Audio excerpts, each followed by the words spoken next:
Hello guys and welcome back to the NW Sportscast. Today we're talking about how me and Levi are partying. The NW Sportscast will continue. We are partying. We're also going to maybe quickly go over the Mariners game today, a huge win for the M's, and say what our plan is for the future of the channel. So let's start off with the least sad part of this. Happy actually. Julio was 5 for 5.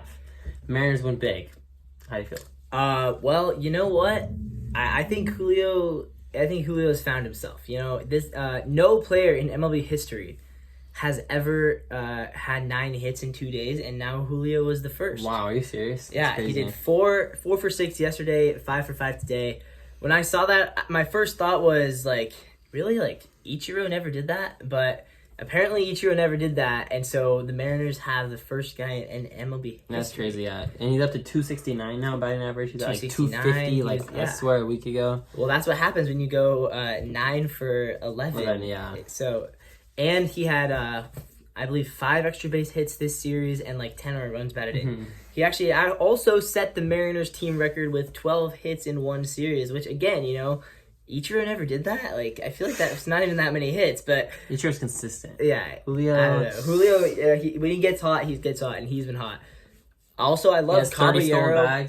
Jose Caballero. He winds up with, I believe, 7 or 8 hits in this series. So he had a really good series and kind of coming out of his slump. It's good for Jose. Caden Marlowe had another 2-hit day. A couple of good plays. Awful, but yeah, well, that's to be expected. He's kind of a AAA guy. Yeah, Cal Raleigh though, 22nd homer of the year, huge homer. The other stat that's interesting. Julio 2020 season, right? He's the second player in MLB history to have back-to-back 2020 seasons start his career.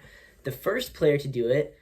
Also did it this season. Also played against the Mariners today. His name is Bobby Witt Jr. So that's interesting that the 2 first ever players to have back-to-back 2020 seasons to open their career both did it in the same series against each other. Crazy.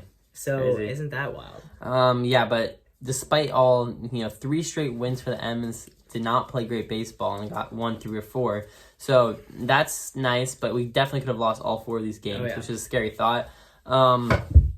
What was kind of scaring me today is our 5 through 9 was absolutely horrendous. Well, I mean, besides Marlowe and I'm saying like just like from like before the game started. Oh yeah. Oh, that like was terrible. Just Dylan Moore batting 5th. I'm saying just like looking at it, it was terrible. Like you had Demo, Haggerty, Marlowe, Caballero, and Brian O'Keefe somewhere. That order isn't right, but those 5 guys have all played in AAA at one point this year. 4 of the 5 have played a lot of AAA this year.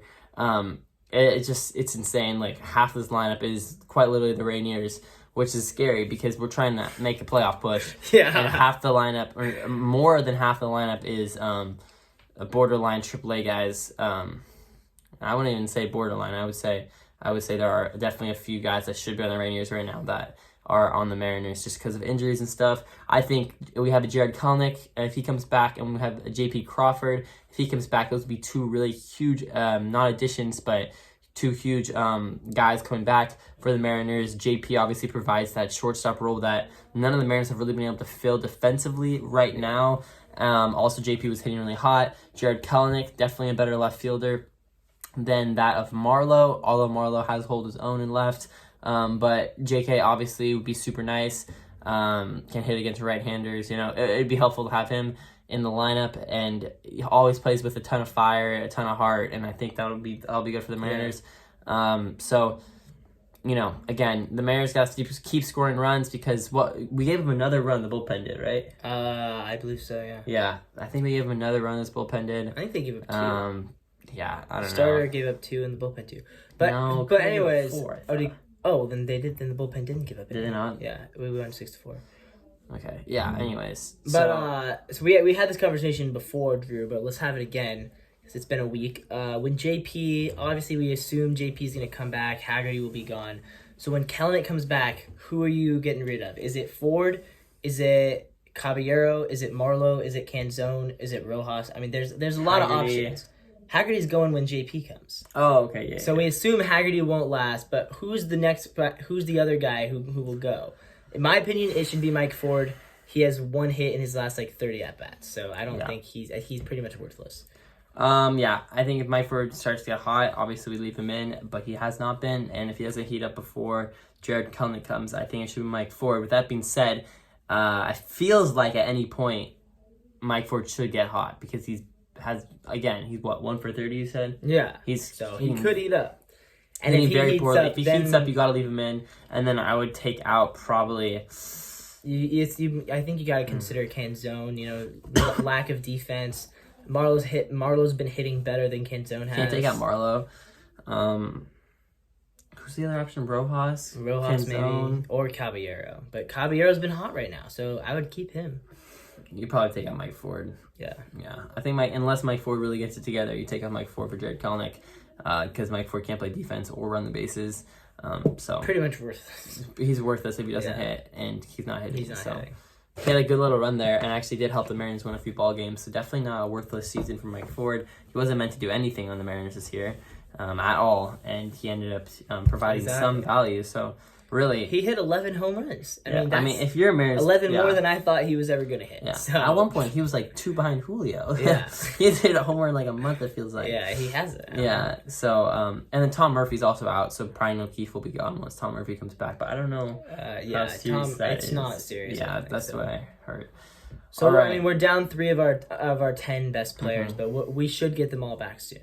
And who's our next series against, Houston Astros. It's a big series. This is our hardest series in the next few. Keep an eye out for my post games. He's going to be in New York, so it might be hard for him to. True. Yeah, Levi's going to keep up the post games for the next few days before I get settled in college and stuff, which leads perfect segue into our next point. Yeah. Me and Levi are splitting ways, opposite coasts today. Final video. We're gonna do a lot of videos separately. We're going to try to do a video together once in a while, but it will be kind of hard. Just as far as time zones and life and college gets in the way. But we should be able to get 1 or 2 in maybe. A couple of Zooms. Maybe like 1 a week, 1 every couple of weeks. We will have computers, which will be helpful. You get a computer, right? Yeah. So we'll have computers, which will be nice. So we can maybe, figure that out, which I hope we do. It'll be fun. Especially with the Seahawks getting ramped up here soon, that'd be cool. The plan is that Levi will take over the next few days, and then we'll kind of split duties just as far as solo post games, solo shows, and hopefully we eventually. I feel like what we could do collabs is maybe like a Q&A sort of thing. Where we ask each other questions in the vids, and in the next video you answer. I like it. I like go back and forth, right? Yeah, so you watch my video, now you have to watch Drew's next video to see what he's gonna say, right? Because if you guys like that, if you like that idea, if you like that idea, comment down below. I feel like that could be a nice little. That'd be cool. Way to keep it going, keep the friendly banter going. I have a feeling we might do that, but comment down below if you like that. If you have any other ideas for the Sportscast, again, we're gonna try our best to be consistent, but. And Drew will be on East Coast time, so that could throw off him a little bit as well. But true. You never know. I mean, it could maybe his sleep schedule will just get. And we're in dorms, so it'll be tough. It'll be kind of tough to film with the dorm or the roommate. Maybe you'll get to meet our new roommates. If they like sports. You only have to learn one name. Exactly. Matthew, because we both have roommates named Matthew. It's perfect. So, all right. So, anything else, Levi? I just want to say it's been fun doing this. Yeah, true. So, and try to continue. We'll get another video together in a few months. So. Yeah, hopefully some Zooms, which is kind of the same for you guys, but not for us. For us. Yeah. Wow. It's been a ride. All right. Thanks everyone for watching. Thank you guys for following our journey of what started in I guess it was 3 years ago. Crazy. During the middle of the COVID-19 pandemic. And we're here. You go back and watch those 444 subscribers and more Instagram followers every day. Yeah, so keep them coming. We're moving up in the world. Wow. Yeah, so I guess that's us signing off. And to our 3 loyal fans, Paul, Rylan, Carter, we love you guys. Yeah. Really keep it going. Yeah. Tell everyone you know. Yeah, I think that's it. Yeah, all right. It's been a ride. Go Seahawks, go Mariners. And we'll keep you updated on everything Northwest sports. this is the NW Sportscast. Thank you, everyone. Please leave a comment, like, and subscribe this video. This is Drew signing off. This is Levi signing off. Bye, guys. See ya.